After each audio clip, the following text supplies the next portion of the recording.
On est bien d'accord. Ouais. Tania, bonjour. Bonjour Brigitte, bonjour Christophe. Bonjour Tania.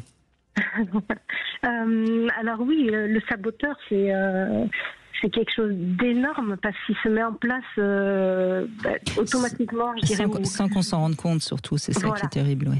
De manière insidieuse et puis souvent, pour ma part, depuis l'enfance. Et je pense que j'ai éteint les petites étincelles, les élans que j'avais en moi. Bon, je dis j'avais, hein. Et je me suis rendu compte que maintenant, j'ai passé ce cap et je suis complètement dans la voie inverse. Je n'arrivais plus à écouter la moindre de mes petites voix et je n'avais plus envie de rien. Je ne savais pas plus où je devais aller en fait, parce que j'avais perdu ces étincelles et je me disais mais qu'est-ce que j'aimais quand j'étais plus jeune, parce que j'avais vraiment perdu le goût de tout, sauf le goût des autres, ça c'est sûr. Et du coup, toutes mes expériences n'étaient que des échecs pour moi-même, parce que je donnais beaucoup aux autres, mais voilà, c'était comme ça. Je ne m'étais jamais écoutée. À un moment donné, donc là vous parlez surtout du domaine affectif. Voilà, non, même professionnel. Même professionnel. Oui. Oui, vraiment, j'ai tout coupé en me disant, non, de toute façon, ce que je peux penser, écoute les gens qui ont de l'expérience. Et au final, je n'ai pas eu d'expérience réussie, entre guillemets, et je n'ai rien eu sur quoi je pouvais me reposer. Dire, tu vois, t'as écouté ta petite voix, ça tu peux le faire, ou t'y arriver. On entend, Tania, visiblement que votre vie a été une succession d'échecs dans tous les domaines, si je comprends bien. Ah oui, merveilleusement. Merveilleusement. Tania, vraiment. Je peux me permettre là, on entend beaucoup la voix de votre saboteur parlant dans votre bouche. J'aimerais vous dire que vous pourriez prendre 5 minutes. Je ne sais pas quel âge vous avez, on ne va pas vous le demander avec Brigitte, mais imaginez tout ce que vous avez déjà réussi dans votre vie jusqu'à l'âge que vous avez là. Prenez une feuille ce soir, après avoir écouté l'émission, et tout ce à quoi vous êtes parvenu, et toutes les belles créations que vous avez déjà faites et les victoires. Je me fais comprendre, Tania? Est-ce que vous avez eu des enfants, par exemple, Tania? Oui, alors j'ai 55 ans, j'ai une petite fille, et en fait, ce qui se passe, c'est que j'ai dû passer par un burn-out pour prendre conscience, parce que mon mental... vous savez, je crois, Tania, dans ce que vous me dites, je pense que votre besoin d'être aimé était tellement plus important que votre amour pour vous-même, que vous vous êtes tout le temps sacrifié pour les autres. Est-ce que je me trompe? Exactement, tout à fait. Tout à fait.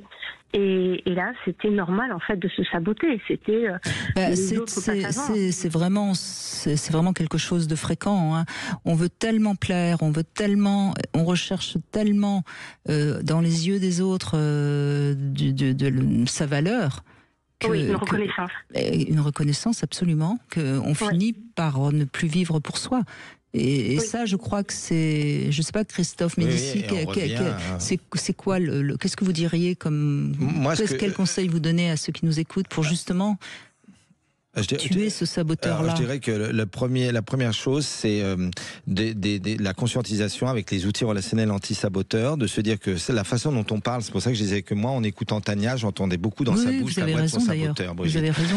Alors qu'il y a plusieurs voix, Tania. Et il y a d'autres manières de dire. Vous pourrez dire 10 fois ce soir, et je donne ce conseil-là à tous ceux qui nous écoutent, j'ai la chance de, je suis fier d'avoir fait, Brigitte parlait des enfants, que vous aviez un enfant, mais vous vous rendez compte, vous pouvez être fier d'avoir mis au monde un enfant, d'être maman, d'avoir été maman. Surtout qu'elle va bien, votre petite fille. Oh oui. Ah voilà, là on entend la voix. Là, c'est plus la voix du saboteur. Ça, c'est pas la voix du saboteur. Et la voix du saboteur, je l'ai appelée dans le livre la sable-langue. Il dit toujours jamais rien tout, et il est continuellement en train de voir la face, disons, le verre à moitié vide et pas à moitié plein. Oui, et quand j'en parle, j'ai la voix enrayée, je me rends compte. Et là, votre voix, elle n'est plus la même. Dès que Brigitte vous a mis sur une autre vibration, voyez, et moi, je tends aussi à vous dire, qu'est-ce qu'il y a de positif? Vous savez, la haute qualité relationnelle, c'est une méthode qui est dans la mouvance de la psychologie positive de Martin Seligman. Hein. C'est un grand homme. Il faut un petit peu être dans le positif avec soi-même. Ce qu'il faut quand même qu'on comprenne bien, Tania, et ça je le dis pour tous ceux qui nous écoutent, plus on se dit des choses positives, plus notre cerveau va aller vers du positif. Plus on se dit des choses négatives, plus notre cerveau nous entraîne vers des choses négatives. C'est obligatoire. Est-ce que je peux amener une nuance, si vous permettez? Mais évidemment. Parce que me le dire, je me le suis beaucoup dit, mais je n'y croyais pas en fait. Bah évidemment, votre saboteur, il vous empêche d'y croire. C'est ça. Brigitte a raison. Votre saboteur vous dit non, mais tu vas arrêter un petit peu de te dire des choses positives. Là, t'as tenté 5-10 fois, c'est faux ce que je te dis. C'est n'importe quoi. Vous entendez ça? Vous voyez, votre saboteur? Et c'est un pernicieux, votre saboteur, au sens étymologique du terme, qui ruine les gens pernicieux, les voix pernicieuses dans nos têtes. Ça vient du latin pernicioso, qui veut dire ruinant. Ça vous ruine. Vous voyez ce que je veux dire? Tout votre discours positif, il veut pas que vous l'ayez. Il ne veut pas. C'est ça. Eh ben oui. C'est vraiment ça. C'est vraiment ça. Venez faire un stage un jour et ça bougera. Eh ben avec grand plaisir. Allez, je vous offre 50% si vous... je vous fais un cadeau. Parce qu'il faut l'oser, votre saboteur, il vous dira non, n'y va pas, t'as pas le temps, n'y va pas, tu le mérites pas, n'y va pas, t'en as pas besoin. Le nombre de gens qui devraient faire un travail sur eux et leur saboteur dit mais on parlait des hommes ça tout à l'heure. Ça sert à rien. Voilà. Tu les hommes que je suis pas. Ça sert à rien. Vous savez, les pires gens, ce que leur dit leur saboteur, ils disent je sais. Et dès l'instant où tu dis je sais, tu fais ni thérapie, ni psychanalyse, ni coaching, ni formation. Tu sais pourquoi? Parce que tu dis je sais. Est-ce que tous ceux qui nous écoutent peuvent être d'accord, Brigitte, que dire que le plus abruti de tous les abrutis peut dire je sais? On est d'accord? C'est deux mots. Il y en a plein les bars des gens qui disent je sais. On est d'accord, hein? Et il y a une chanson d'un vieux monsieur, paix à son âme, qu'on adorait. C'était sa chanson Testament. Vous vous rappelez? Un certain Jean Gabin. À 20 ans, je disais je sais. À 50 ans, je disais je sais. À 70 ans, je disais je sais. Oui. Non, je sais que je ne sais rien. Moi, j'arrive, je suis stagiaire, je sais pas grand chose. Et puis, je vais apprendre. Mais alors, les gens qui disent je sais, c'est des sachants. Ils font aucun travail sur eux. Et là, malheureusement, il y a beaucoup d'hommes comme ça. Le genre masculin, le genre. Et pourtant, je suis un homme. Hein. Mais les femmes se remettent en cause positivement. Brigitte, certaines. Je suis pas spécialement d'accord avec ça, mais c'est pas grave. On n'est pas là pour débattre sur la question du genre. Tania, ça vous parle? Vous sentez que ça va peut-être faire son chemin? La petite graine que Christophe essaye de planter dans votre cerveau? Oui, c'est évident. Et vraiment, le saboteur, comme vous dites, il est partout.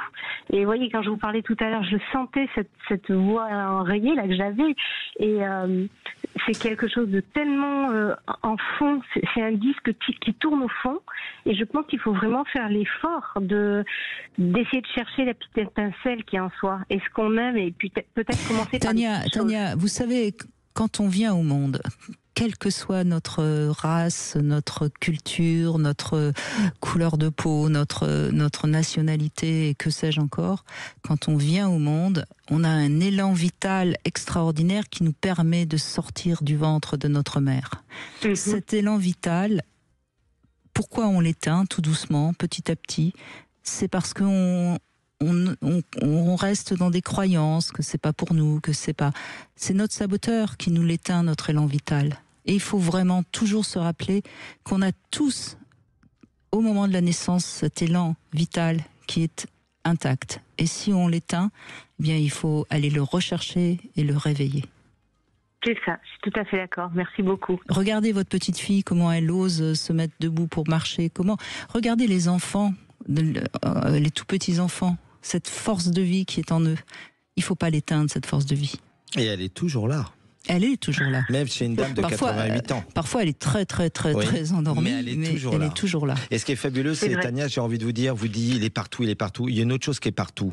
Il existe quelque part en vous et à l'extérieur de vous quelque chose qui est connecté à la source éternelle. C'est celle dont parle Brigitte depuis la naissance, qui elle aussi est partout. Et elle vous aime. Elle vous aime, Tania. Et ça, je le dis pour tous ceux qui nous écoutent. Et si vous vous connectez à elle, c'est ça l'élan vital dont parle Brigitte. Vous êtes capable de tout. D'accord, ok, bien. Eh bien, formidable. Vous avez terminé par un mot positif. Bravo, Tania. Vous ne le voyez pas, mais j'ai le sourire. Merci beaucoup. Eh bien, j'en suis ravie. C'est pour 200 € la tête. Oh, arrêtez, Christophe. Arrêtez. Allez, on fait une petite pause de pub et on continue dans un instant avec Christophe Médici, bien sûr, qui nous parle de notre saboteur pour justement le saboter. 14h-16h, Brigitte Lahaie, Sud Radio.